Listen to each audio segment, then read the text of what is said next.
all the time. DWSS 1494, your entertainment radio.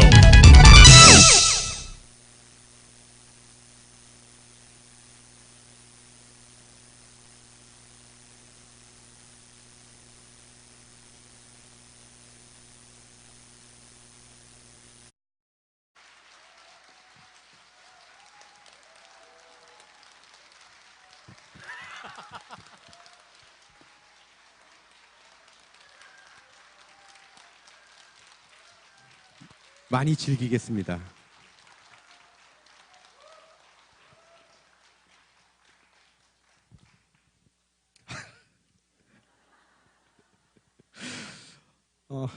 여기까지 걸어 올라오는데 참 쑥스럽네요. 네, 천천히 그 박수를 즐기라고 하셨는데 나름대로 즐기긴 즐겼는데 좀 낯이 뜨겁습니다. 네, 그리고 무엇보다도 기분이 좋아요. 일단 여성분들이 많아서 참 좋습니다. 네, 너무 아름다운 꽃으로 보이십니다. 네, 감사하죠? 네, 저도 여기 계신 우리 또 성도님들과 오늘 귀한 시간 허락해 주신 우리 하나님께 다시 한번 감사드립니다. 사실 오늘 제가 성경 말씀 중에 데살로니가전서 5장 16절에서도 18절인데 항상 기뻐하라. 그리고 항상 쉬지 말고 기도하라. 그리고 범사에 감사하라고 했습니다. 이것이 그리스도 예수 안에서 너를 향하신 하나님의 뜻이라고 했어요. 근데 저는 하나님을 안 만났더라면요 항상 기뻐함이 없었을 거예요. 항상 괴롭고 항상 아파했을 거예요. 그리고 기도함이 없고 항상 우울함이 있었고 항상 원망을 했었더라면 저는 아마 지금쯤 이 자리에 서 있지도 않았을 거예요. 분명히 원망하고 기뻐하지 않고 그리고 항상 우울해 있고 슬퍼하고 고통스러워하고 괴로워하고 그러면 제가 마음속에 감사함이 있겠습니까? 감사함 절대 없어요. 근데 제가 항상 기뻐할 수 있고 그리고 항상 기도할 수 있는 마음 주시고 그리고 범사에 감사할 수 있는 그 기쁨을 주신 게 무엇 때문일까요? 바로 그리스도 예수 안에서 있었기 때문에 제가 그 기쁨을 누릴 수 있다는 거예요. 그건 아마 저뿐만 아니라 여기 계신 분들도 똑같을 거예요. 그렇죠? 네. 그래서 제가 오늘 주제가 그겁니다. 세상에서 가장 아름다운 선물. 가장 아름다운 선물이 무엇일까요? 네?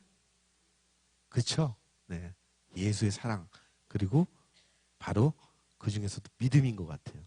믿음을 주신 게 저한테는 가장 큰 선물. 그리고 여러분들도 가장 크게 큰 선물일 거예요. 근데 가끔 간혹 가다가 우리는 착각에 빠집니다. 교회에 있을 때는 그 믿음이 가장 큰 선물이라고 항상 믿고 있어요. 근데 세상 바깥으로 나가잖아요. 그 믿음이 큰 선물이 아니라 남편이 핸드백을 사주면 그게 가장 큰 선물이야.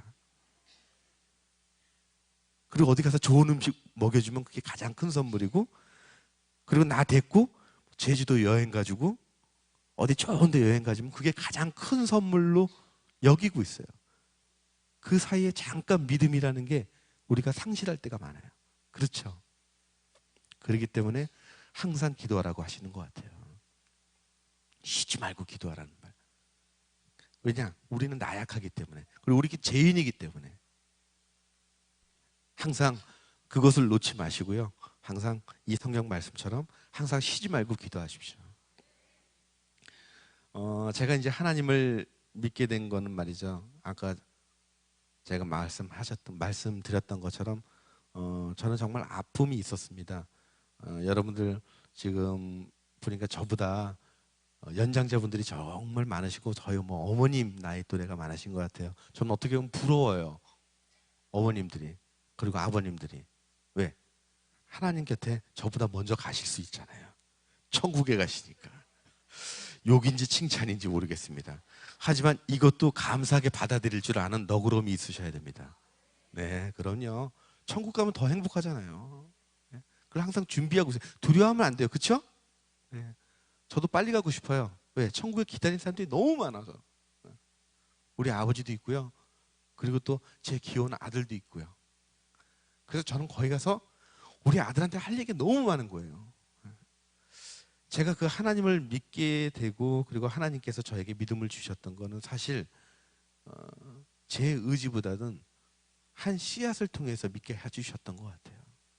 그리고 저에게 큰 고난을 주시면서 절벽 끝에서 저를 건져주셨기 때문에 저는 하나님이 계시다는 것을 알았고, 그리고 원망이 하나님에게 감사함으로 제가 돌릴 수 있는 아주 귀한 시간이 되지 않았나 생각됩니다.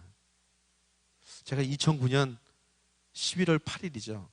이제 올 10월 달이고 좀 있으면 이제 우리 아이가 천국에 간 지 딱 5년 되는 날입니다.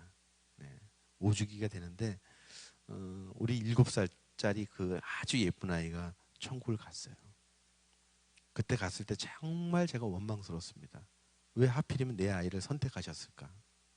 왜 그 수많은 아이들 중에 왜 네 자식이 가장 다 이쁘잖아요.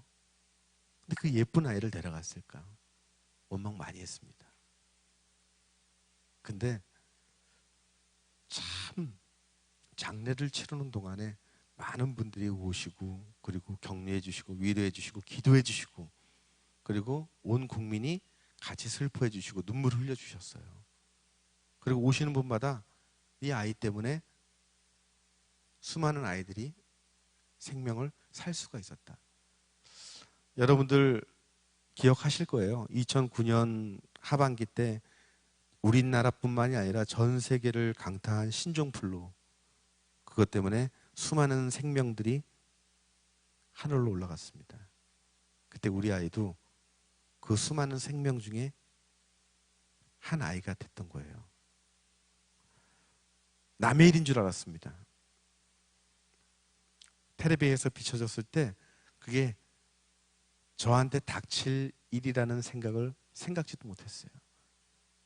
그리고 너무나 갑작스럽게 그 상황이 저에게 닥쳐왔고, 그리고 하루 만에 순식간에 눈 깜짝할 사이에 우리 아이가 우리 가족 곁에서 떠나가 버린 거예요. 그러니까 그 상실감, 그리고 그 아이에 대한 그리움, 지금도 그 아이의 체온이 느껴져요. 그리고 그 아이가 잠자고 있는 모습이 아직도 눈에 선해요. 어떤 분들은 그러시죠. 자식은 가슴에 묻는다고.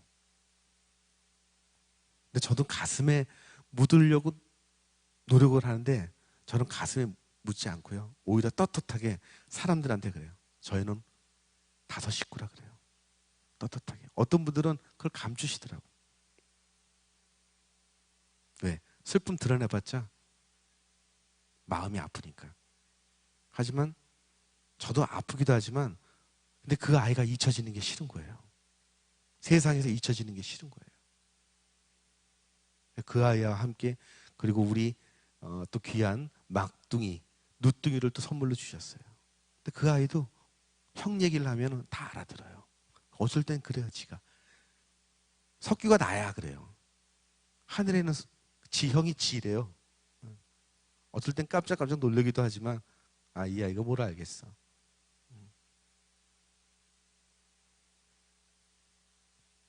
우리는 한 생명을 통해서 많은 것을 교훈을 받기도 하고요. 슬픔을 느끼기도 합니다. 하지만 슬픔은요, 오래 간직하는 것보다 빨리 털고 그리고 새로운 것을 채워내야 돼요. 그 채워 넣었던 것이 저에게는 믿음이었던 것 같아요. 하나님의 사랑이었던 것 같고요.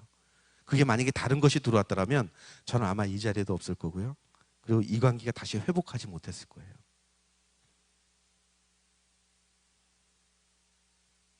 제가 처음으로 하나님 앞에 고백한 게요. 우리 아이 장례식을 마치고 나서 집에 들어오니 집안에는 우리 아이의 장난감, 우리의 옷까지 그냥 우리 아이가 있는 것 같아요. 잠시 배출한 것 같아요. 우리 애기 엄마는 그 모습을 보고 또 대성통곡을 하면서 눈물을 흘리고, 하지만 저는 울 수가 없었어요. 우리 딸아이는 울지도 않아요. 너무 어리다 보니까 그냥 멍해요. 근데 그 사이에 나까지 울면 저희 집안이 무너지겠더라고요. 쓰러지겠더라고요. 저도 터질 것 같아요. 그 터질 것 같은 그 슬픔을 꾹 참고 그냥 아파트 베란다로 나갔어요. 저희 집이 10층인데요. 10층하고 11층 사이 비상계단에 그 창문이 있는데 그 창문을 확 열으니까 그 11월 달에 그 초겨울 공기가 확 들어오는데 너무 시원하더라고. 그 밑을 내려다 보는데요. 10층 높이가 10층으로 안 느껴져요. 한 3층? 한 3층 정도 높이? 근데 내가 시원한 바람을 느끼고 싶더라고요. 내 몸이 용광로처럼 뜨거우니까. 근데 그 용광로 같이 뜨거움이 내가 죽어야 되겠다는 게 아니라 내가 뛰어내리면 죽을 것 같지가 않아요. 난 살 것 같아. 그냥 그 뜨거운 그 바람을, 맞바람을 받음으로써 내가 뜨거웠던 그 열기가 식혀지지 않을까. 근데 그 순간, 아, 이게 바로 사탄의 유혹이구나. 내 친구 최진실이도 이런 식으로 자살을 한 거구나. 내가 자살을 해야 되겠다가 아니구나. 야, 자살이 아니라 나에게 이거를 기쁨처럼 느끼게 해주고 나의 고통을 덜어주려고 하는 게 이게 사탄의 유혹이구나. 정말 절벽 끝에서 내가 밑을 바라보고 있는데 무엇인가 나를 고개를 들게 하더라고요. 그리고 하늘을 바라보게 했어요. 근데 밤하늘이에요. 너무 별들이 너무 아름다웠어요. 별들이 반짝반짝거리는데 제가 그 별을 바라보면서 중얼중얼하고 있더라고. 근데 결국 그게 제가 하나님한테 고백하고 있더라고요. 감사하다고. 7년 동안 우리 아이와 함께한 추억들, 너무 아름다운 모습만 보여주셔서 감사하다고. 그리고 전 잘 모르겠어요. 하나님의 그 놀라운 계획하심이 분명히 이 아이를 나보다 더 불행하고 나보다 더 힘든 사람 가정에, 아이가 필요한 가정에 예쁜 아이로 태어나게 해주시려고 하시는 계획이죠. 저 혼자 그렇게 하나님한테 대화를 했어요. 그리고 또 하나는 그때는 제가 다 내 욕심이었었어요. 일 잡는 거, 들어오는 거, 부귀영화, 그리고 재물 다 내 건 줄 알았어. 근데 그 중에서 가장 소중한 게 내 자식이었잖아요. 근데 그 자식을 데려가니까 내 거를 이 내게 다 내 게 아니구나라는 거를 깨닫게 해주시더라고요. 이게 다 내 게 아니구나. 내 손에 잡히는 게 다 내 게 아니라는 거를 깨닫게 해주시더라고요. 그리고 이 아이도 하나님의 자녀라는 거 깨닫게 해주신 거 감사합니다.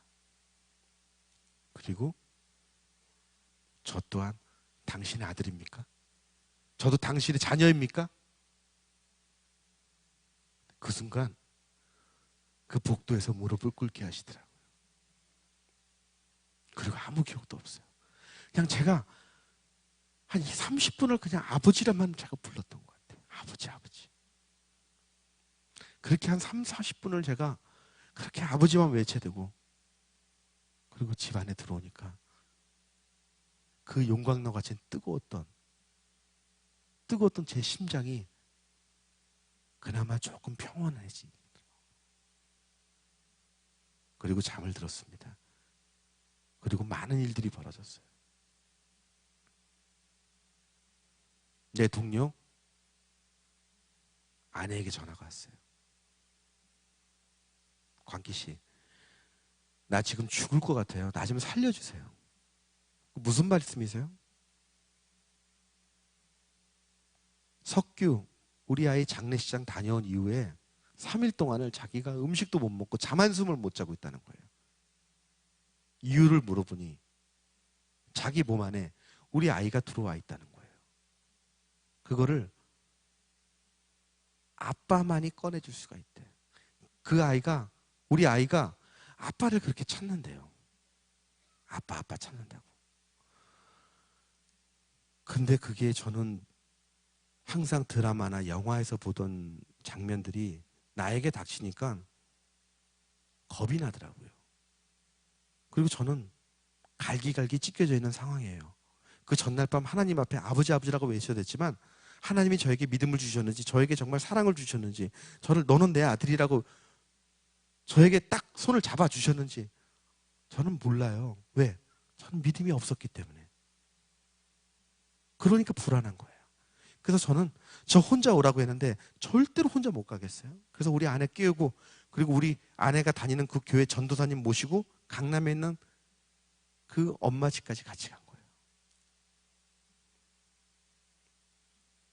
벨 누르고 들어갔더니 왜 혼자 오지? 왜 같이 왔냐고 혼을 내더라고요. 그리고 예전에 그 상냥했던 그 엄마의 표정이 아니에요. 얼굴 표정부터 틀려. 그리고 우리 아내가 크리스찬인 거 알고 들어오니까 기도하려고 하지 마. 기도하지 마세요. 내 앞에서. 그냥 나하고 그냥 석규 아빠만 내가 아는 그 무당집에만 가주면 된다는 거예요. 야, 장례 끝난 다음 날 아침에 웬 날벼락이냐고요. 그래서 전 그 엄마의 손을 잡았어요. 그러니까 우리 전도사님이 또 제 손 한쪽 손을 잡더라고요. 못 가게 하시는 거예요. 그래서 저 혼자 그 동료 와이프의 집에서 그냥 창 베란다를 보면서 하늘을 보았어요. 하늘을 보면서 처음으로 하나님한테 제가 기도했습니다. 그 전에 기도는 기도가 아니에요. 그냥 내가 바라는, 내가 그냥 내 욕심, 그냥 나를 위한 하나님의 기도였었고, 그날 그 집 거실에서 그 창가에 비춰진 그 하늘을 바라보면서 하나님한테 기도를 했어요. 아버지, 저에게 담대함을 주세요. 저 아버지 믿고 갑니다. 기도가 길지도 않아요. 그냥 제가 뭐 기도할 줄 알아야지. 그냥 담대함만 주세요. 아버지가 함께 있을 거라고 믿을게요. 저 갈게요. 그리고 갔어요, 무당집에. 그리고 우리 아내와 전도사님은 커피숍에서 기다리고, 그리고 저는 그 무당집을 탁 열었어요. 근데 거기서 한번 또 놀랍니다. 무당이 나오는데 무당이 너무 잘생긴 무당이야. 잘생겨서 놀란 게 아니에요. 제가 어릴 때 거의 30년을 윗집 아랫집으로 살았던 후배가 무당이 돼 있는 거예요. 대한민국 그 서울 땅에 몇 년 동안 연락 안 던 후배가 어느 날 갑자기 무당이 돼 있더라고요. 근데 그 무당은 어릴 때 저를 그렇게 따라다니던 동생이에요. 저 때문에 CF 모델까지 됐어요. 그리고 드라마도 하고 싶다 해서 드라마도 하고. 그리고 무당이 된 후에는 이 친구가 외모가 준수하니까 케이블 TV 무속인들 나오는 프로에 거기 뭐 MC도 보고 그랬어요. 형님 들어오세요. 그리고 저를 무당 신전에 데리고 들어가서 왼쪽에 저, 가운데 그 엄마, 오른쪽에 무당이 주문을 외우기 시작하더라고요. 저는 또 그 안에서 또 기도했습니다. 아버지만 믿습니다. 아버지만. 그리고 저는 제 벽에 기대고 있었어요. 근데 그날따라 벽이 이렇게 따뜻하더라고요. 난 맨 처음 몰랐어요. 왜 이렇게 따뜻하지? 이게 으시시해야 되는데 몸이 이렇게 따뜻하고 마음은 불안한데 몸은 평안한 느낌. 그리고 그 무당이 주문을 외우기 시작하더라고요. 못 알아듣는 막 말을 막 하더라고. 막 하더니 석규야, 네 아빠 왔다. 네 아빠한테 하고 싶은 얘기 좀 해봐. 해봐. 자, 해봐라. 석규야, 네 아빠 옆에 왔으니까 하고 싶은 얘기 해봐.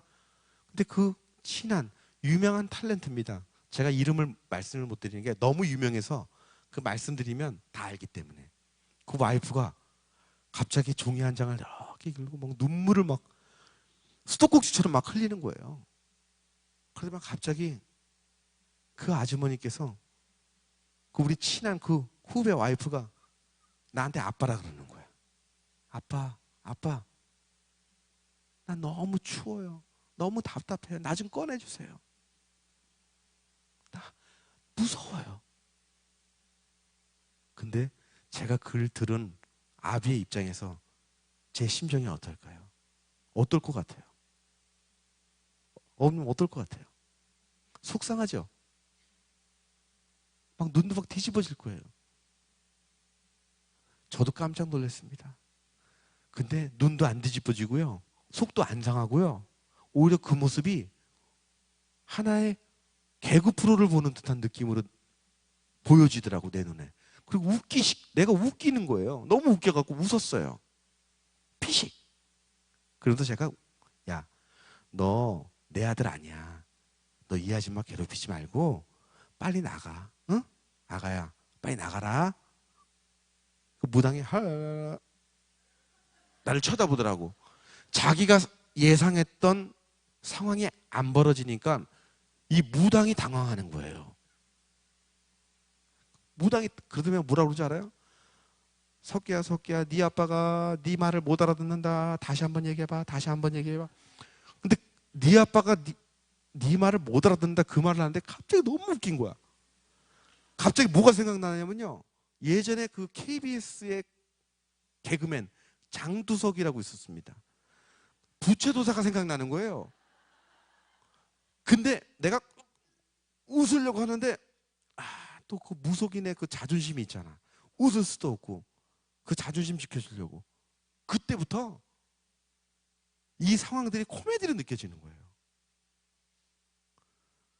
그래서 제가 그랬죠. 야, 너 이 아줌마 괴롭히지 말고 나가. 아빠, 난 알고 싶어요. 난 알고 싶은데, 날고 싶어요. 날고 싶어. 아빠, 나 좀 날게 해줘. 막 그런데 이 아줌마는 어떤 상황도 몰라. 계속 눈물만 흘려. 수도꼭지처럼 얼굴이 빨개 갖고. 그래서 난 날고 싶어요. 날고 싶어요. 막 그러는 거. 그래서 제가 웃으면서, 야, 너한테 날개가 어딨니? 야, 날개는 천사한테만 있는 거야. 넌 사탄이야. 너 이 아줌마 괴롭히면 나가. 등짝을 탁 때렸어요, 제가. 감사합니다. 이렇게 무당이 옆에서 그런 박수를 쳐줘야 되잖아요. 네? 무당이 놀래더라고요. 아이고, 이러시면 안 됩니다. 큰일 납니다. 큰일 납니다. 왜냐하면 자기가 뭐 이렇게 주문을 외워놓은 상태에서 그 사람을 함부로 건들면 큰일 난다는 거예요. 그러면 무당이 지가 막 급해졌어. 나는 막 웃겨 죽겠는데. 막 지가 막 색동적으로 끌어다니면 막 위아래로 그만 하더니만 어머니 눕혀. 그다음에 또 색동저고리로 머리서부터 발끝까지 쫙 훑더라고요. 훑더라고. 그 끄떡끄떡거리신 분들은 한번 가보셨나 봐요. 네. 표정 관리 잘 하셔야 됩니다. 네. 네, 그렇게 끄떡끄떡 하지 마세요. 그러면 한 번쯤 다녀오신 분들이십니다. 네. 그러니까 이 교회에 있을 때만 이게 믿음이지 교회 바깥에 나가면 그러니까 항상 기도하시고 쉬지 말고 기도하셔야 돼요. 아셨죠?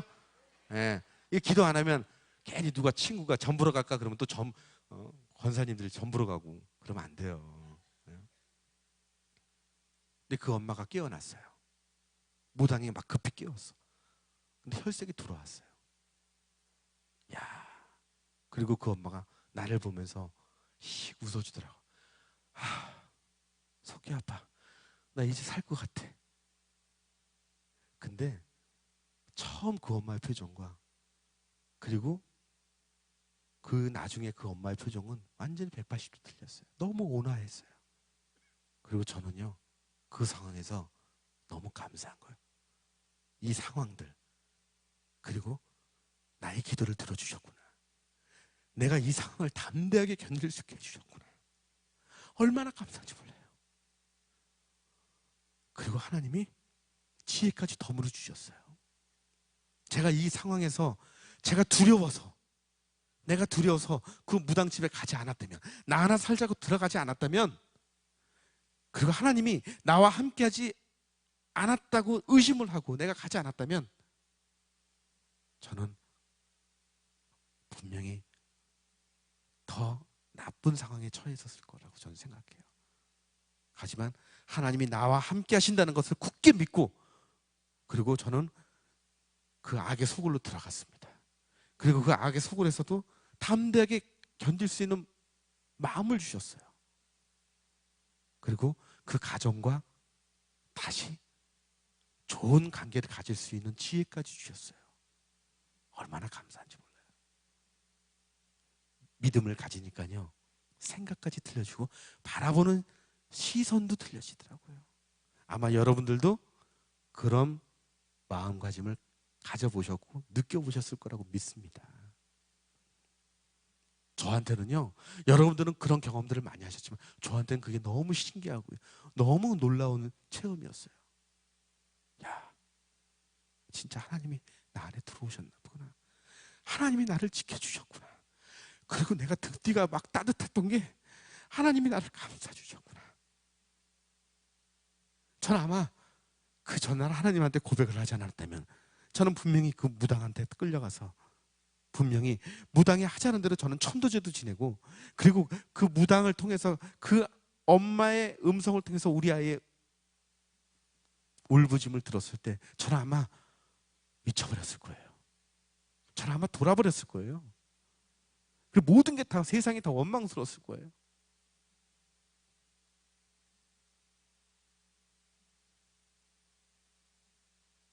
아버지를 만나고 내가 아버지라고 부를 수 있는 기쁨을 주셨기 때문에 내 생과 그리고 내 눈 그리고 내 몸, 이 모든 것들이 아버지께서 하나씩 하나씩 저를 회복시켜 주신다는 걸 느꼈어요. 그리고 그걸 믿었어요. 그리고 얼마 후에 2010년 1월 12일 불과 3개월 안 돼서 지구 반대편 아이티에 대지진이 일어났습니다. 근데 제가 하나님이 날 믿고 있다고 해도 많은 사람들이 저에게 격려를 합니다. 위로해주고, 항상 우리 아내와 함께 항상 손잡고 새벽 기도 가고, 그리고 갔다 오면 또 사람들이 만날 때마다 조심스럽게 위로의 말씀을 전합니다. 이광기 씨, 항상 제가 기도하고 있어요. 그렇게 안아주고 너무 고마워요. 근데 어쩔 때는 그 위로가 상처가 될 때가 있어요. 어떤 장로님이 저한테 위로를 해주시는 거예요. 이광기 씨, 난 이광기 씨의 슬픔 너무나도 이해합니다. 그리고 너무 아프죠. 저도 이해할 거예요.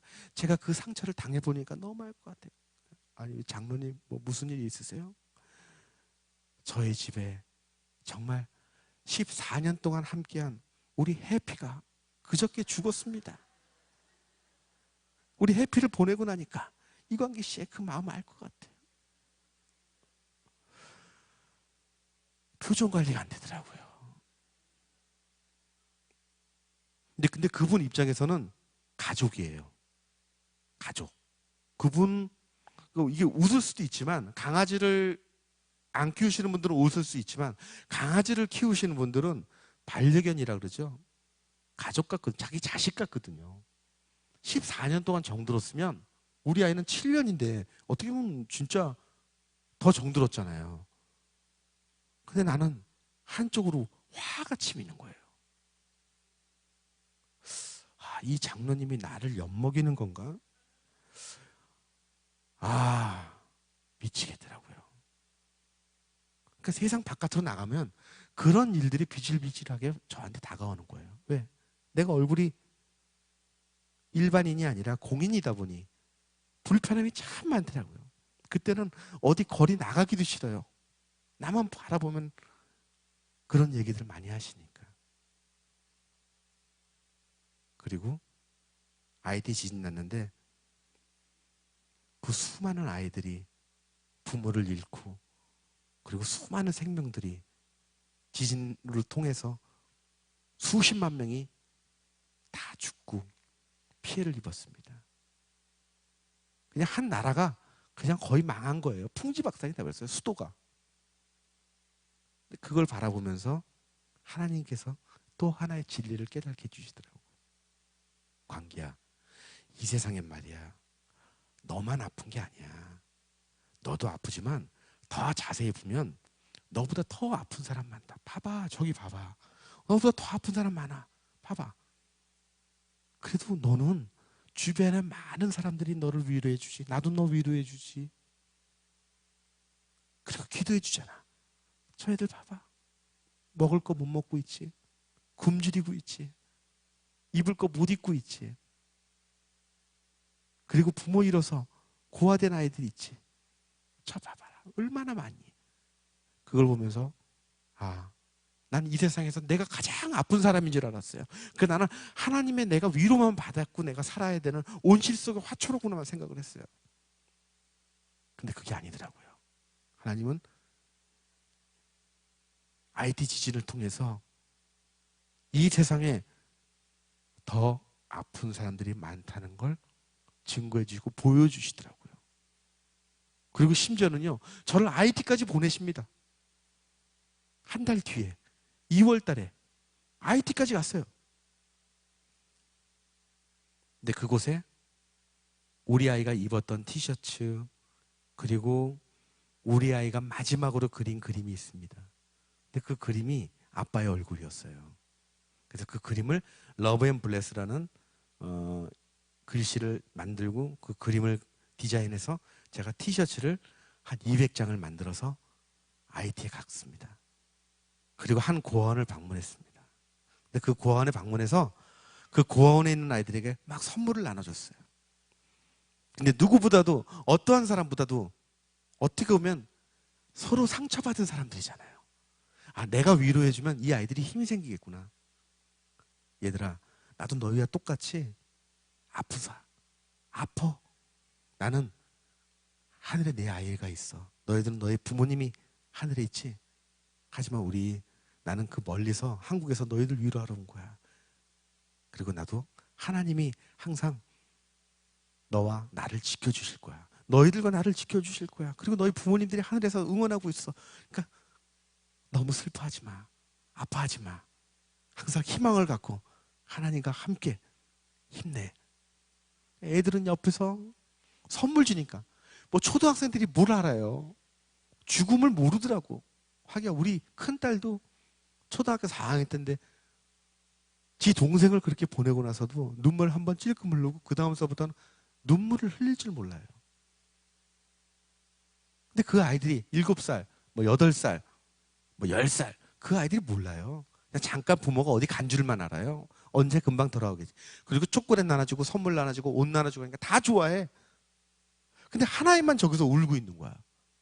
하나님만. 그 한 100명 중에 아이가 그 하나님만 내 눈에 들어오는 거예요. 그것도 바로 가운데. 내가 이 상황에서. 근데 그 아이가 눈이 보석처럼 빛이 나는 거예요. 그래서 제가 내려갔어요. 내려가서 몇 살이야? 8살이래요. 하필이면 또 8살이야. 우리 아이하고 동갑인 거예요. 천국에 있는 우리 아이하고. 이름이 뭐니? 그러니까 세손이래요. 내 아이 동갑이구나 하면서 울지마 괜찮아 그러면서 제가 그냥 이렇게 편안하게 안아줬어요. 근데요, 이 아이가 놀랍게 저를 그냥 확 안는 거예요. 꽉 끼안는 거예요. 근데 그 순간 갑자기 제가 심장이 확 터질 것 같더라고. 그러면서 제가 느껴진 게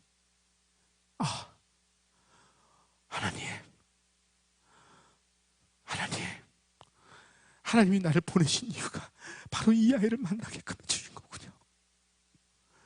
피부색은 틀리지만 이 아이를 통해서 우리 아이의 체온을 느끼게 해주셨군요.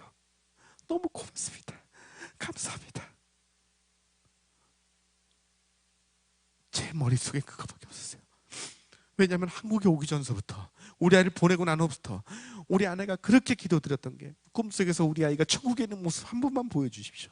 그리고 우리가 마지막 이별도 못했습니다. 이 아이의 체온도 못 느껴봤습니다. 그냥 이 아이가 살 거라면 믿었지 이 아이가 천국에 갈 거란 건 전혀 믿지도 못했습니다. 우리 아내 꿈에 한 번만 나타나게 해주세요. 천국에 잘 있는 모습 한 번만 보여주세요. 그거 기도하다가 막았어요. 근데 그 아이의 체온을 제가 느끼는 순간 피부색은 들리지만 내 아이의 체온이었어요. 너무 행복했어요. 그리고 그 아이가 계속 부둥켜 안고 너무 울었어요.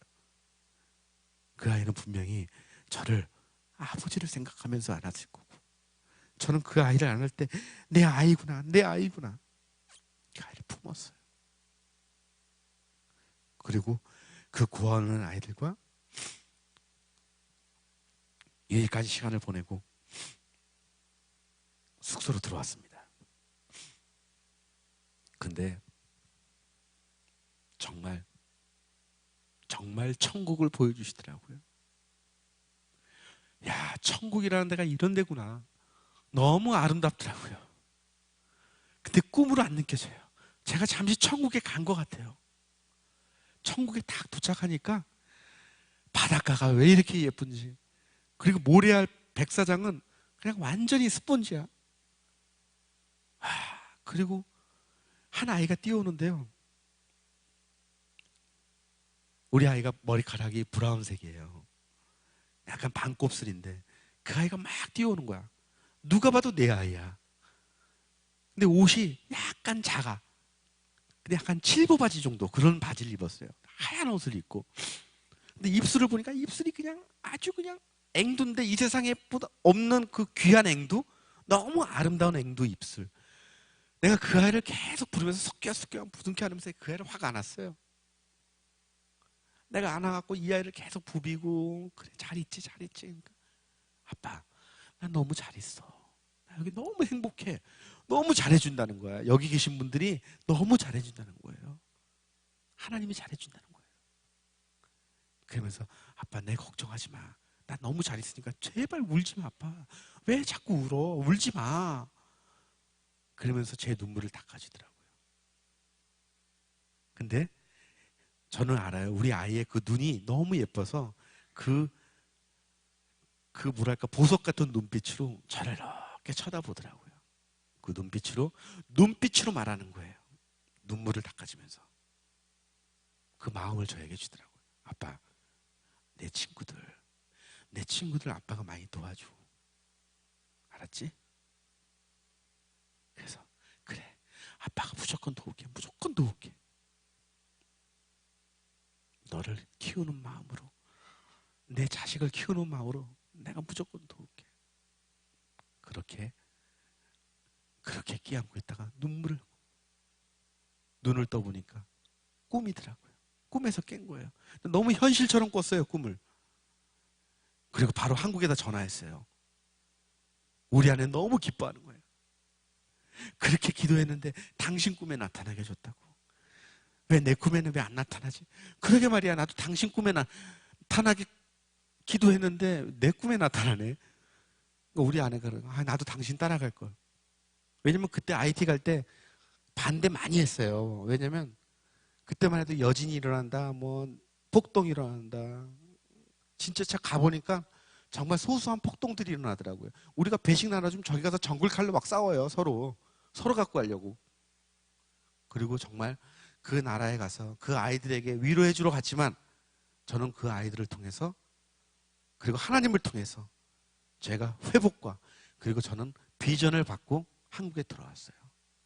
그리고 한국에 돌아와서 제가 그 아이들을 위해서 월드비전과 그리고 서울옥션과 함께 제가 기획을 해서 수많은 한국의 작가들 다 모아서 그림 전시를 열었어요.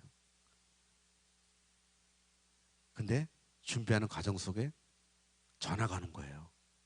전화가. 근데 국제 전화인 거예요. 제가 백화점에서 받았어요. 우리 큰딸 새학기 맞이 학용품 사러 백화점 갔다가. 근데 선교사님의 음성을 통해서 들려오는 말은 기쁜 말이 아니라 너무나도 우울한 말이었어요. 슬픈 말이었어요. 이광기 씨가 그렇게 품에 안았던 그 아이가 자기 동생과 함께 배식을 나눈 과정에서 어른들이 서로 배식을 탐하다가 서로 칼부림하고 총격전을 하는데, 그 유탄이 동생을 관통해서 뒤에 있던 형까지 총 한 방에 동생 관통, 그리고 형까지 관통을 해버린 거예요. 저는 그 순간요, 내가 다녀온 지 한 달도 안 됐는데 갑자기 노래지더라고요. 그러니까 선교사님한테 그랬습니다. 이 아이 꼭 살려주세요. 이 아이 살려주세요. 이 아이 좀 살려주세요. IT에서 안 되면 마이애미로도 보내주세요. 왜냐면 IT에는 병원다운 병원이 없어요. 내 머릿속에는 내 자식, 멀쩡하던 아이도 전날까지 그렇게 멀쩡하던 아이가 갑자기 그렇게 하나님 곁으로 갔는데, 이 아이는 총까지 맞고, 그리고 IT는 너무 열악하고, 지금 거기는 뭐 아비규환 상태예요. 무정부 상태예요. 그런 상태에서 이 아이가 진료를 받겠어요? 그 두 아이가 안 봐도 뻔한 거예요. 하나님 곁으로 갈 것 같다는 느낌이 너무 오는 거야. 그러니까 이 아이 빨리빨리 응급해서 빨리빨리 그냥 보내주세요. 거기에 드는 비용 제가 다 알아서 다 할게요. 근데 그분도 지금도 자기도 지금 도미니카에서 IT로 넘어가고 있다는 거예요. 저 혼자 백화점 화장실에 앉아서 제가 뭘 했는지 알아요? 그렇게 믿었던 그 하나님을 제가 또 원망했습니다. 하나님의 내가 자식이고 내가 하나님을 아버지라고 내가 외치고, 그리고 하나님한테 많은 비전을 받고 왔는데도 또 그 상황이, 그 어려움, 내가 품었던 하나님께서 주셨던 그 자식들이 죽음을 앞두고 있으니 저는 하나님을 원망했어요. 하나님, 이거 지금 뭐 하시는 겁니까? 저는 분명히 하나님께서 저를 회복해 주시고 제가 품었던 아이들 하나님께서 회복해 주실 거라 믿었는데 이 아이들 다시 데려가는 겁니까? 저 이 아이들 죽으면 저도 쓰러집니다. 이 아이 지금 어떻게 해요? 이거 지금 뭐 하시는 겁니까? 그냥 장난하는 거예요? 한 30분을 그냥 저 혼자 그냥 중얼중얼 거렸어요. 핸드폰 만지작 거리면서 뭐 전화를 걸어도 뭐 도미니카 전화 걸어도 전화가 막 연결됐다 안 됐다 하고. 근데요, 그 상황에서 또 다른 진리를 또 알게 해주시더라고요. 내가 할 수 있는 건 아무것도 없다는 거예요. 결국은 다시 하나님께서 저를 또 무릎 꿇게 하시더라고요. 결국은 변기통을 부둥켜 안고 변기통 앞에서 무릎 꿇고 기도하고, 그리고 하나님 앞에 그 원망했던 걸 다시 회개하고, 그리고 온전히 하나님한테 부탁드렸습니다. 이 아이 살려달라고. 그리고 내 주변에 있는 목사님들, 그리고 내 주변에 있는 많은 기도의 협력자들 다 연락했어요. 정혜리 권사님 뭐 다 연락해서. 근데 한참 후에 메일이 왔어요. 이 형제가 붕대를 감고 멀쩡한 모습으로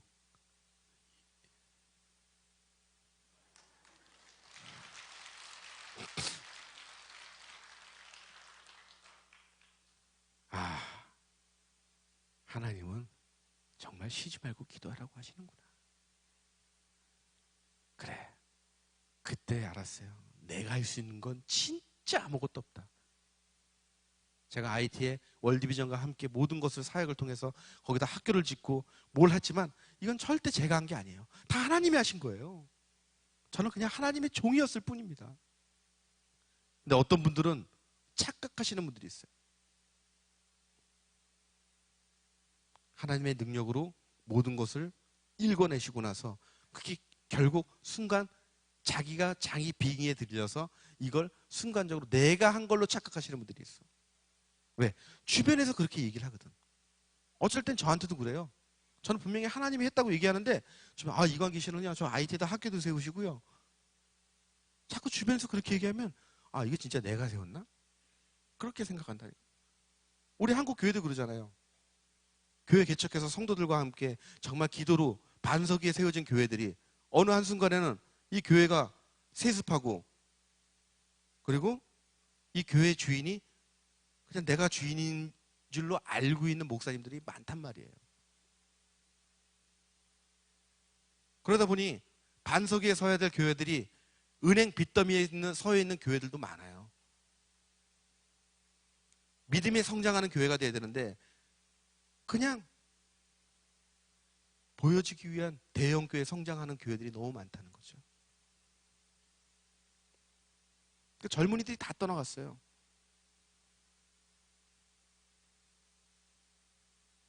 한국 기독교를 위해서라도 지금 여기 계신 분들 정말 많이 기도해 주셔야 됩니다. 그리고 변화도 필요합니다. 변화가 필요해요. 저 그때부터 모든 것은 다 하나님이 다 해주신 거예요. 그리고 IT 학교도 우리 월드비전하고 전혀 관계없어요. 관여를 하지 않습니다. 월드비전도요, 정말 좋은 게 뭐냐면요, 모든 거를 그 정부에다 다 맡겨버려요. 그리고 그 프로그램 시스템이 잘 운영할 수 있도록만 지켜봐주고, 그리고 잘못되면 그거를 프로그램을 교육시켜주는 단체예요. 제가 또 월드비전 홍보대사로 있기도 하고요. 제가 많은 단체들과 일해봤지만 월드비전이 역시 전통 있는 NGO 단체다 보니까 정말 일을 꼼꼼하게, 정말 많은 분들이 헌신해 주신 그 헌금, 그리고 여러분들이 후원해 주는 그 후원금을 정말 올바르게 후원자들에게 갈 수 있게끔 전달자의 역할을 충실히 하는 단체예요. 그리고 앞에 드러내질 않아요. 그래서 제가 좋아하기도 하고 항상 평생 함께 가야 할 저는 파트너라고 저는 생각합니다. 그렇게 아이들의 통해서 제가 회복되고, 그리고 하나님께서 제 손을 잡아주셨듯이 하나님은 저를 통해서 수많은 아이들의 손을 잡아주라고 저에게 말씀을 해주셨어요. 저는 그 아이들의 손을 잡는 것도 저의 사명이지만 더 수많은 사람들을 통해서 하나님은 우리 아이의 씨앗을 통해서 나를 회복시켜 주시고 열매를 맺게 해주셨고, 또 나는 또 여러분을 통해서도 열매를 맺게 할 수 있는 거예요. 그건 아무도 몰라요. 하나님만이 아시는 거잖아요. 여러분들, 하나님께서 여러분들 손을 다 잡아주셨잖아요. 잡아주셨죠? 그 손만 붙잡고 있을 거예요? 하나님 손만 붙잡고 계실 거냐고요. 다른 한 손은 누군가의 손을 붙잡아줘야 되지 않겠어요? 나만 잘 되자고 하나님 손잡고 하나님 사탕 하나만 주세요. 아이 좋아라, 아이 좋아라, 아이 좋아라. 땡깡 피우고 달라기만 하고. 저도 옛날에 그랬어요. 저 우리 아내가 저 전도하고 나서 저 교회 다녔었거든요. 근데 한 몇 년 동안을 무늬만 크리스찬이었어요. 그리고 내가 필요할 때만 기도했어요. 그리고 넘치는 일부만 드렸어요. 그 일부 남는 거 뭐예요? 찌꺼기예요, 찌꺼기. 찌꺼기만 드렸어요. 아주 예전. 그리고 하나님하고 저는 항상 흥정을 했어요. 하나님, 내가 이번에 이만큼 헌금을 했는데 내가 지금까지 죄 지은 거 그걸로 한번 퉁 치는 거예요? 오케이? 제가 진짜 그랬어요, 진짜. 우리 아내가 필리핀에 있을 때 그 개척교회 에어컨이 필요하다는 거예요. 에어컨을 보내달래요. 에어컨을 못 보내고 그럼 내가 돈을 보낼게. 근데 제가 기러기 아빠 생활하면서 맨날 밤늦게 돌아다니고 맨날 양주, 뭐 당구, 뭐 맨날, 그리고 기러기 아빠니까 나를 가만 안 놔둬. 제가 또 사회성이 참 좋아요. 그러니까 주변에 지인들이 많아서 제가 또 재밌어요. 제가 가라오케, 단란주점 이런 데 가잖아요. 제가 이 안무가 예술입니다. 흔들어대면 장난이 아니에요. 막 골반이 뭐 상체 하체가 따로따로 놀아요. 그리고 저는 막 벽 타고 돌아다녀. 저는 막 천장을 타고 막 돌아다니고 매달 그 타잔처럼. 그러니까 내가 가면 다들 즐거우니까 나를 불러내는 거야. 근데 우리 아내가 필리핀에서 에어컨이 필요하다는 거. 얼마 필요해? 그러니까 여보, 한 에어컨 2대니까 뭐 작은 거 애들 하니까 한 100만 원? 오케이, 100만 원. 근데 나는 100만 원이 아깝지가 않았어요. 왜? 그때쯤 되면 내가 양심이라는 게 있잖아요. 사람이라는 믿음이 생기기 전에는 양심은 있어요. 내가 너무 놀았나? 그럼 양심은 야, 우리 아내가 절묘하게 헌금을 하라고 하는구나. 그래, 하나님, 오케이. 그럼 100만 원에 내가 지금까지 지은 죄 퉁치는 거야. 오케이? 오케이. 100만 원 헌금했어. 보냈어요. 송금했어요. 너무 좋았어. 그래서 조금은 내가 좀 양심이 있으니까 올바른 생활을 좀 하자. 술도 좀 금연, 술도 안 먹고 담배도 좀 덜 피고 그러고 있는데 전화가 왔어요.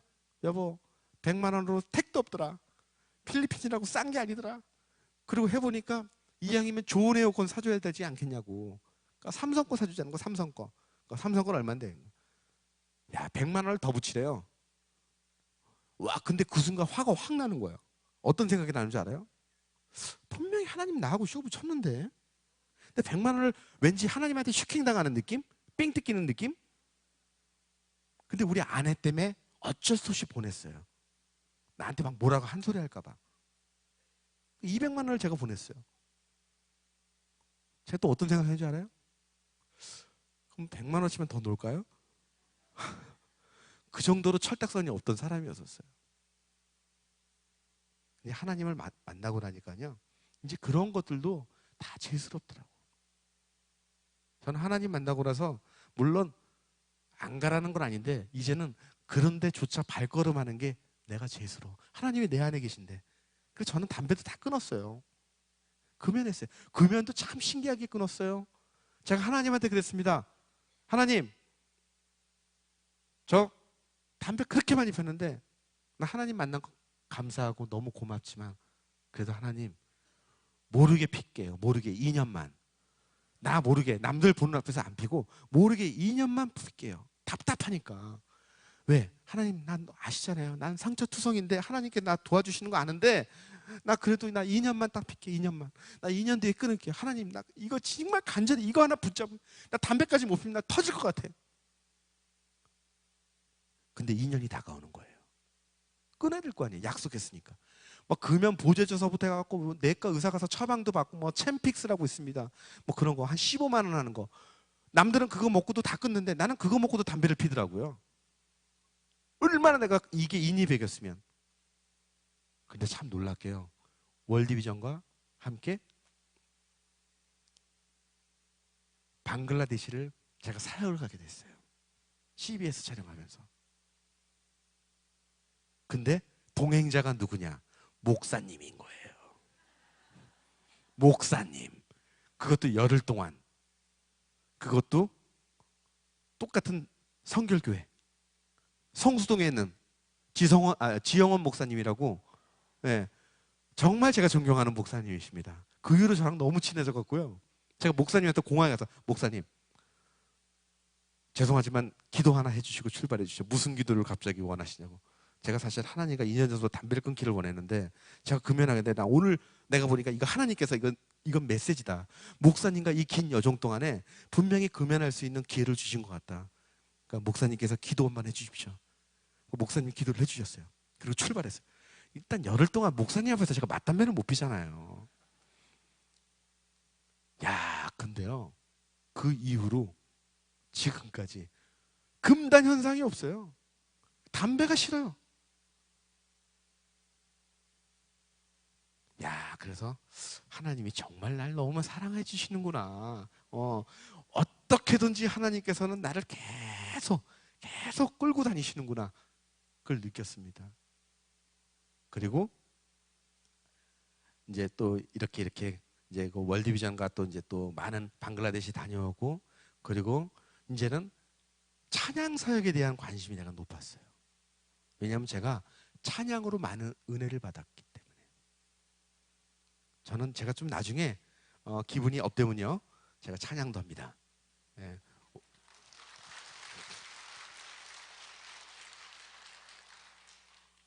제가 그 찬양 사역을 한 것도 왜냐하면 제가 월드비전하고 일산에 있는 베델교회라고 있습니다. 제가 베델교회를 섬기고 있습니다.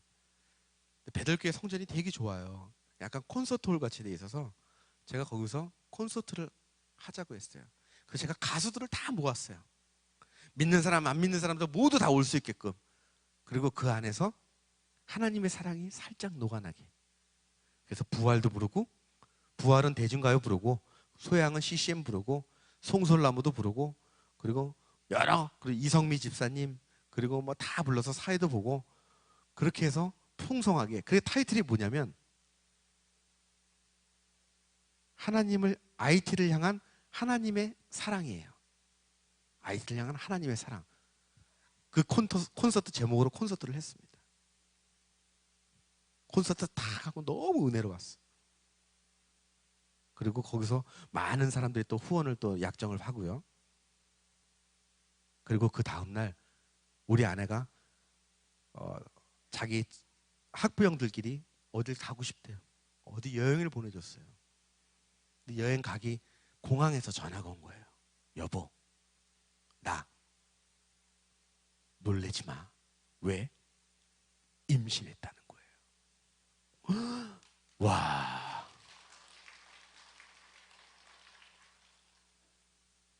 너무 놀라운 거예요. 이 얘기는 왜 제가 놀랬냐면요. 저는 이걸 내려놨었거든요. 기도할 때. 왜냐하면 우리 아내와 함께 제가 필리핀 봉사를 갔습니다. 근데 그 봉사를 가서 남자아이 3명을 받았어요. 병원 봉사를 갔다가 6개월 만에 그 병원에서 아이를 낳는 게 처음이래요. 근데 우리 아내는 그게 하나님께서 주시는 사인이라고 생각하시는 거예요. 그것도 어떻게, 여자아이도 아니고 다 남자아이야. 그리고 마지막 아이는 이름까지 줘줬어요. 그 엄마가 이름을 지어달라 그래서.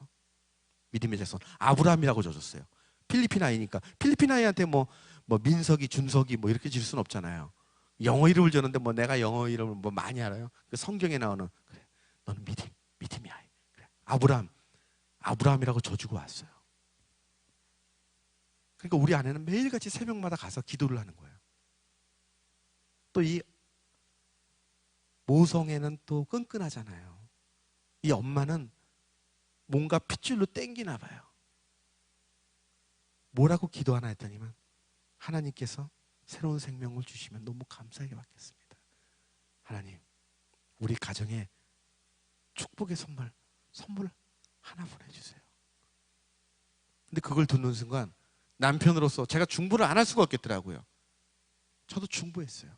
하나님, 필리핀에서 보였던 그 수많은 그 생명의 그 고귀함을 보여주신 거 너무 감사합니다. 우리가 잊고 있었던 우리 그 아이의 그 태어났을 때 그 감동, 그 기쁨, 그 행복, 하나님께서 다시 한번 기회를 주신다면 감사해 받겠습니다. 그렇게 계속 기도를 했어요. 며칠을. 근데 어느 순간 제 입술에서 기도가 바뀌는 거예요. 그것조차도 나의 욕심이라는 생각을 갖게 해주시더라고요. 그리고 하나님 앞에 다시 내려놨습니다. 하나님께서는 분명히 나를, 한 아이를 거두어 가시면서 수많은 세상의 아이들, 피부색 틀린 아이들을 품게 해주셨는데 이 세상의 잣대로, 내 혈육이라는 이유 하나로 내가 바라는 기도를 드린 것 같아 하나님한테 모든 건 내려놓고 회개합니다. 그리고 아버지, 이제부터 아버지한테 기뻐하는 일, 그리고 아버지가 행복해하는 일만 제가 하도록 하겠습니다. 제가 바라는 기도 드리지 않을게요. 그리고 안 했어요. 그리고 저 혼자, 그래서 하나님의 그 기도와 끝남과 동시에 그 기획을 월드비전하고 같이 하게 된 거예요. 그래서 하나님의 콘서트를 열고 나니까 야, 정말 모든 걸 다 내려놓으시니까 하나님께서 채워주시는 거예요. 그래서 우리 아이 임신한 거예요. 그리고 제가 대학로에서 연극을 했습니다. 민들레 바람대어라는 연극. 그리고 가시곡이라는 것을 2편을 했어요. 근데 그것도 너무 아픈 연극이에요. 자식을 떠나보내고, 그리고 이 아버지가 헌신하는 그 연기. 근데 그 연극을 통해서 저는 사랑과 그리고 가족의 회복을 많은 사람들에게 느낄 수 있는 연극을 만들어 주신 거예요. 얼마나 감사한지 몰라요. 그리고 하나님은 정말 계속 끝없이 기도하게 하시더라고요. 우리 아내가 3개월 됐는데요. 하혈을 내서 병원에 입원했습니다. 병원에 입원했는데 거의 포기해요. 우리 절대 포기 못하죠. 또 기도해야죠. 열심히 기도했습니다. 놀랍게 정말 이 아이가 병원 선생님, 의사 선생님까지 포기했었는데 이 아이가 놀랍게도 다시 그 자궁 안에서 다시 잘 착상될 수 있게끔 해주셨어요. 그리고 2010년 1월 12일 날 우리 아이가 태어났어요. 2012년 1월 12일 날. 근데 그 태어난 날이요, IT 지진 난 날이에요. 2010년 1월 12일이에요. 딱 2주기 때 태어난 거예요. 그러니까 하나님은 정말 놀라우신 거예요. 저는 IT를 향한 비전을 항상 잊지 말라고 주신 것 같아요. 그래서 지금도 꾸준하게 저는 IT 아이들 월드비전과 함께 사역을 하고 있고요. 그리고 IT뿐만 아니라 아프리카 지역 아이들까지, 그리고 국내 아이들까지. 이거는 제가 품는 게 아닙니다. 하나님이 저를 손을 붙잡아 주셨기 때문에 나머지 한 손은 하나님의 마음으로 저도 누군가를 잡아줘야 되지 않을까요? 그 진리를 깨닫게 해주신 거예요. 그리고 진리를 깨닫고 그 세상을 바라볼 수 있는 눈을 주신 거예요. 그건 저에게만 주셨을까요? 아마 여러분들에게도 한 분 한 분에게 다 주셨을 거예요. 여러분들도 나머지 한 손을 누군가의 손을 잡아주셔야 됩니다. 어떤 분들은 그러십니다. 이광기 씨, 저도 어느 정도 여유가 생기면 이광기 씨처럼 누군가 아이들을 후원하고 도와주고 싶어요. 저는 그래요. 없어도 하실 수 있어요. 손 한번 줘보세요. 제가 그분 손을 잡아드려요. 어때? 따뜻하시죠? 따뜻하네요. 제가 한번 안아드릴까요? 편안하시죠? 편안하대요. 그것도 나눔이에요. 나눔은 내 가까운 곳에서부터 시작하는 게 나눔입니다. 하지만 이왕이면 내 가까운 곳에 있는 이웃들도 중요하지만 저 지구 반대편에는요, 굶주림 때문에 죽어가는 생명들이 너무 많습니다. 그 생명들을 구원해 줘야 돼요. 그게 하나님께서 우리에게 주신 하나의 비전이기도 합니다. 하나님의 사랑, 물론 그들에게도 고난이 있지만 그 분명히 하나님께서 감당할 수 있는 고난을 주셔요. 우리에게도 감당할 수 있는 고난을 주셨듯이 저도 감당할 수 있는 고난을 주셨기 때문에 제가 그거를 여러분들 앞에서 지금 이렇게 얘기할 수 있는 겁니다. 증거할 수 있는 거고요. 그리고 하나님께서 우리 아이가 1월 12일 날 태어나시면서 말씀까지 주셨어요. 요한복음 1장 12절. 영접하는 자, 그 이름을 믿는 자마다 곧 하나님의 자녀가 되는 권세를 주셨으니. 정말 그 아이를 통해서 너무나도 기뻤습니다. 그 아이는 저는 제 아이라고 생각 안 해요. 항상 제 마음속에 잠시 하나님이 나에게 맡겨주신 아이라고 저는 생각해요. 그리고 하나님께서 분명히 이 아이를 통해서 분명히 하나님의 큰 뜻을 품게 하실 거라고 믿고 있기 때문에 항상 그 마음으로 키웁니다. 그러니까 아직 3살인데 말도 너무 잘해요. 남자인데 너무 잘해요. 미쳐버리겠어요. 이뻐서 그냥. 그리고 기도도 너무 잘해요. 잠잘 때마다 기도하면 눈 감고 기도 잘해요. 그리고 센스도 좋아요. 지혜가 있어요. 아빠한테 가면은 송아지 송아지 얼룩 송아지. 아빠한테서는 아빠 소도 얼룩소 아빠 닮았네. 엄마한테 가서는 송아지 송아지 얼룩 송아지 엄마 소도 얼룩소 엄마 닮았네. 애가 빨라요.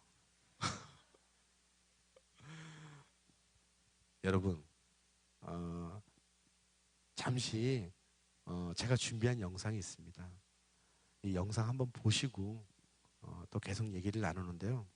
여러분들이 커피 한 잔 하루에 1,000원, 1,000원씩만 모으면 한 달이면 3만 원이에요.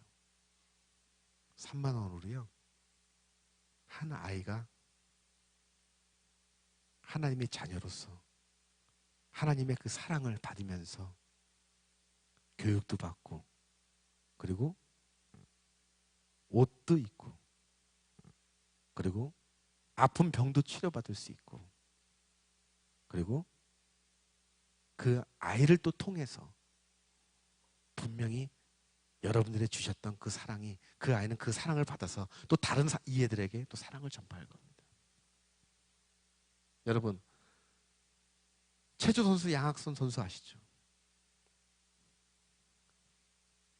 체조로 금메달 최초로 우리나라 금메달 딴 그 양학선 선수가 월드비전 후원 아동이었습니다. 국내에 계신 한 분이 그 아이를 후원해 줬어요. 그리고 그 아이는 그 후원자에게 편지를 보냈어요. 후원자님께서 보내주시는 이 귀한 후원금으로 제가 열심히 운동해서 제가 꼭 올림픽에 나가서 금메달을 따겠습니다. 결국 그 아이가 성장해서 올림픽에 나가서 금메달을 땄어요. 그리고 김혜자 선생님이 후원하는 한 아이도 다 그렇진 않지만 그래도 그 아이가 그 후원으로 교육을 받아서 그 나라에 아프리카의 나라에서 자기가 배운 그 의료 기술로 의료 혜택을 못 받는 많은 아이들을 도와주고 있어요. 그래서 의사가 돼갖고 후원자를 찾으러 한국에 왔었어요. 여러분들은 그 3만 원이 정말 한 끼 식사값이지만 그 아이들에게는요 생명입니다. 생명이에요. 그리고 그 아이들의 인생이 바뀝니다. 그리고 그 아이들의 삶이 바뀝니다. 여러분들을 내가 지금 어렵다고 해서 3만 원 없어도 살아요. 그렇죠? 만 원 없어도 살아요. 굳이 3만 원이라도 단돈 만 원이라도 하나님께서 여러분들의 마음을 잡아주시고 그리고 여러분들의 고난을 항상 회복해 주시는 그 하나님의 손길이 받으셨다면 여러분들도 누군가에게 그 사랑을 그 하나님의 사랑을 여러분들의 손을 통해서 전달해 주셔야 된다고 저는 믿습니다. 아멘 아닙니까? 그럼 영상 잠시 보고 나머지 제가 또 찬양도 불러드리겠습니다. 네, 잠시 영상 보겠습니다.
어떻게 영상 잘 보셨어요?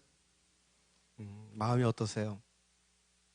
마음이 참 안쓰럽죠? 네. 저도 사실 월드비전을 통해서 여러 명의 아이들을 후원하고 있지만 저는 사실 이 아이들을 통해서 정말 제가 많이 변화되는 것을 느낍니다. 그리고 이 아이들이 항상 저에게 이렇게 편지가 옵니다. 그리고 자기들이 좋아하는 거, 자기들이 하고 싶은 거, 그리고 저도 그 아이들에게 선물도 보내기도 하고 편지 답장을 써서 보내기도 하고 정말 제 자식 같아요. 그 아이들이 예쁘게 커가는 모습을 보면요 너무 행복해요. 그게 바로 그 커가는 모습을 예쁘게 자라고 그런 모습들이 아마 하나님이 우리를 바라보고 계시는, 그러면서 우리가 아플 때는 하나님께서 우리를 치료해 주시고 그리고 잘 크고 있을 때는 격려해 주시고 하나님이 우리에게 손 뻗어서 만져주시고 쓰다마 주시는 것처럼 나도 그들을 이렇게 쓰다마 주고 보담아 주는 때 너무 기쁘고 행복하더라고요. 근데 그 기쁨은요 직접 해보셔야 돼요. 말로 표현할 수 없습니다. 여러분들의 신앙에도 그리고 믿음에도 이 아이들을 통해서 더 회복될 수 있는, 변화될 수 있는 큰 역할이 되지 않을까 싶습니다. 아마 여러분들 그 앞에 보면 오늘 뭐 후원 작성서 같은 거 받으셨죠? 네, 한번 들어봐 주시겠어요? 없으신 분들 다 내셨어요? 아, 쓰셨어요? 네, 네, 다 들고 계시죠? 시간이 되시면 한번 오늘 기도해 보시고 작성을 해주시면 너무 고마울 것 같아요. 3만 원이 내가 너무 어렵다면 단돈 10,000원으로 그 지역 아이들을 도울 수 있는 또 후원금으로도 괜찮습니다. 단돈 10,000원이라도. 사실 10,000원, 20,000원, 30,000원 금액이 중요한 건 아니지만 사실 그 금액을 통해서 많은 아이들이 회복될 수 있습니다. 저는 제가 아플 때 한 기사를 봤습니다. 생활보호 대상자 어린이였어요. 근데 그 어린이가요 할머니하고 같이 삽니다. 동사무소에서 지원받는 금액과 그리고 자기가 아르바이트 하는 것과, 근데 그 중학생 자리가 그 여학생이, 저는 그거 보면서 감동을 받았어요. 야, 나이가 많다고 스승이 아니구나. 이 중학생 자리가 나에게는 내 인생의 스승이구나. 자기도 먹고 입고 공부하기도 벅찬데 해외 아동을 2명을 후원을 하더라고요. 중학생이. 그래서 인터뷰 내용을 보니까 너 왜 이 후원을 하니? 저도 어렵지만 어느 날 텔레비를 통해서 지구 반대편에 있는 아이들이 너무 어려운 걸 보고 자기가 후원하기 시작했대요. 근데 이 아이들하고 계속 사진을 보고 자기 책상 맡에 사진을 보고 공부를 하는데, 이 아이를 내가 후원을 하다가 끊기면 어떡하지? 지금은 내가 3만 원, 3만 원씩 하지만 내가 나중에 그 끊기면 어떡하지? 걱정이 되더래요. 근데 이 후원을 끊기냐면 어떻게 해야 되지? 고민을 하다 보니까 뭔가 자기가 성공해야 되겠다는 생각이 들더래요. 그리고 자기가 열심히 공부를 해야 되겠다는 생각이 들어요. 열심히 공부를 해서 좋은 성적을 받아야, 내가 좋은 학교 하고 좋은 직장을 해야 내가 이 아이를 끊임없이 내가 후원할 수 있겠구나. 자기는 이 아이를 후원을 통해서 자기는 오히려 어떤 인생에 있어서, 그리고 공부가 너무 잘 돼, 공부에 집중력이 생기더래요. 성적이 올라가고. 근데 저는 그거 충분히 이해해요. 왜냐하면 우리 정혜리 권사님은요 정말 후원을 많이 합니다. 우리 월드비전 홍보대사님이신데, 근데 그분은 일을 놓질 않아요. 일을 놓지 않는 이유가 자기 스스로를 채찍하는 거야. 내가 일을 놓는 순간 이 아이들이 굶기 때문에. 그러니까 이 아이들을 위해서 계속 일을 하시는 거예요. 동기부여를 만드시는 거예요. 원래 물이라는 게 그렇죠. 고여 있으면 썩듯이 계속 순환이 돼야 돼요. 여러분들 삶 속에서도 정체되어 있지 말고 이 아이를 후원을 하면서 제2의 삶을 한번 살아보시는 것도 어떨까 싶습니다. 그리고 제가 찬양을 하는데요, 제가 사실 좋아하는 곡입니다.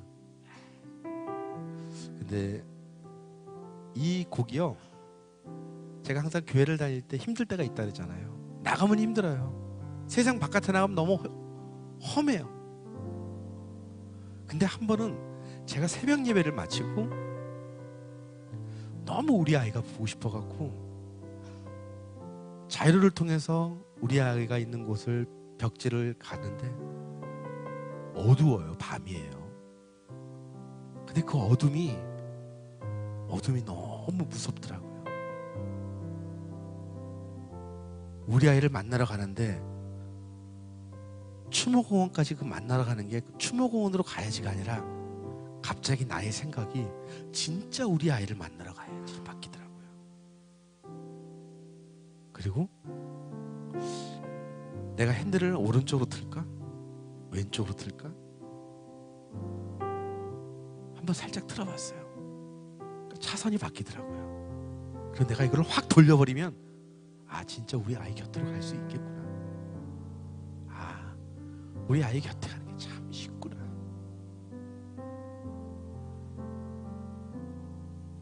근데 그 순간 또 하나님께서 저를 잡아주시더라고요.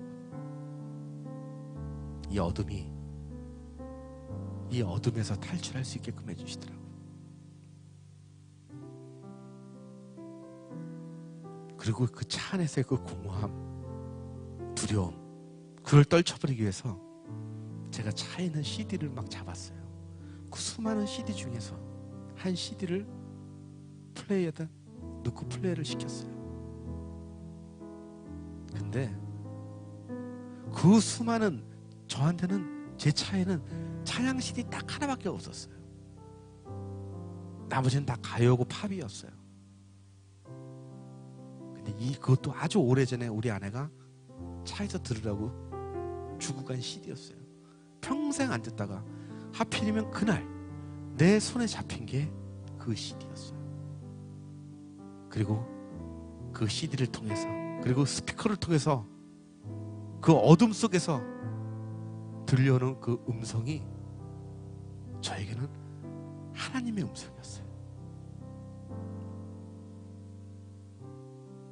그때 가사가 힘들고 지쳐 낭망하고 넘어져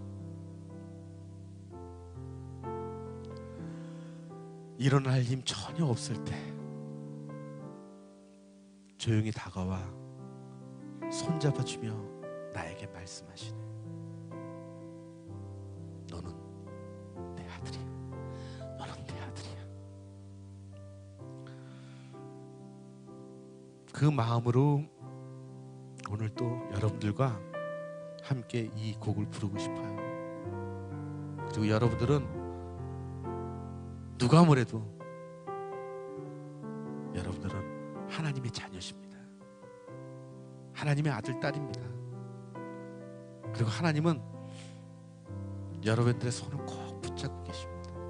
그리고 아직도 내가 하나님의 손을 붙잡지 않았다면 팔 벌려 하나님의 손을 잡아달라고 손을 높이 들으세요. 그리고 그 잡아주셨던 그 손으로 하나님의 사랑을 혼자만 가지고 계시지 마시고 내 이웃들과 나누시고 내 형제들과 나누시고 심지어는 저 지구 반대편에 있는 굶주리고 있는 수많은 아이들과 나눠주세요.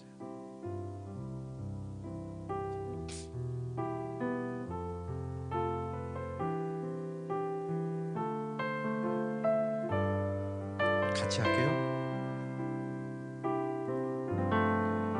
힘들고 지쳐 낭망하고 넘어져 일어날 힘 전혀 없을 때 조용히 다가와 손 잡아주시며 나에게 말씀하시네. 나에게 실망하며 내 자신 연약해 고통 속에 눈물 흘릴 때에 못자국 난 그 손길 눈물 닦아주시며 나에게 말씀하시네. 다같이 할까요? 너는 내 아들이라 오늘날 내가 너를 낳도다. 너는 내 아들이라 나의 사랑하는 내 아들이라. 힘들고 지쳐 낭망하고 넘어져 일어날 리 전혀 없을 때 조용히 다가와 손 잡아주시며 나에게 말씀하시네. 나에게 실망하며 내 자신 연약해 고통 속에 눈물 흘릴 때에 못자국 난 그 손길 눈물 닦아주시며 나에게 말씀하시네. 다같이 손 높이. 너는 내 아들이라. 아버지 감사합니다. 오늘날 내가 너를 낳도다. 너는 내 아들이라 나의 사랑하는 내 아들이라. 언제나 변함없이 너는 내 아들이라.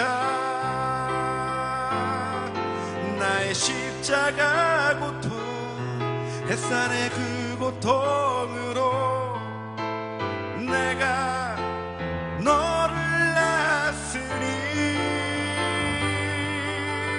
너는 내 아들이라.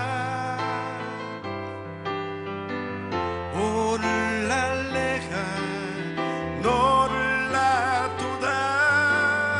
너는 내 아들이라 나의 사랑하는 내 아들이라. 나의 사랑하는 내 아들이라. 나의 사랑하는 내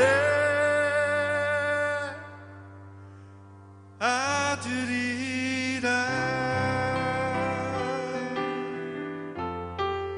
할렐루야.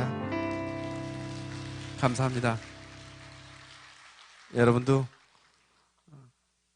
나의 하나님이 아니라 나의 하나님이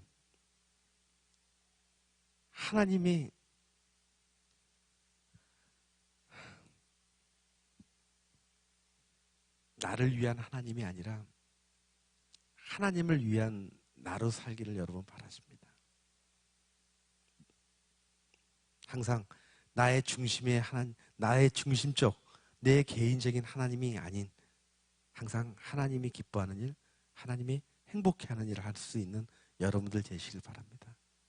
그리고 항상 지구 반대편에 굶주리고 있는 아이들 항상 잊지 말아주시고 그들을 위해 기도해 주시고, 그리고 지금도 지금 IT 아이들이 14명의 아이들이 심장병 수술을 하기 위해 지금 세브란스 병원과 지금 삼성의료원에 나눠져 있습니다.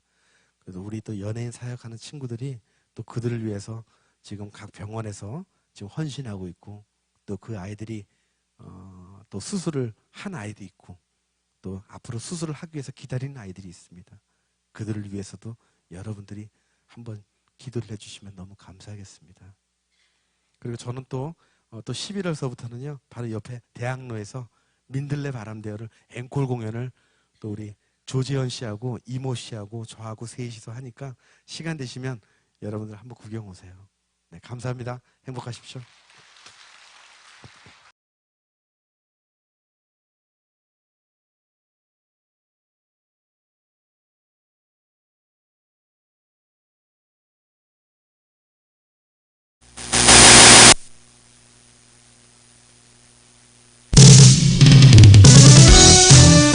All entertainment, all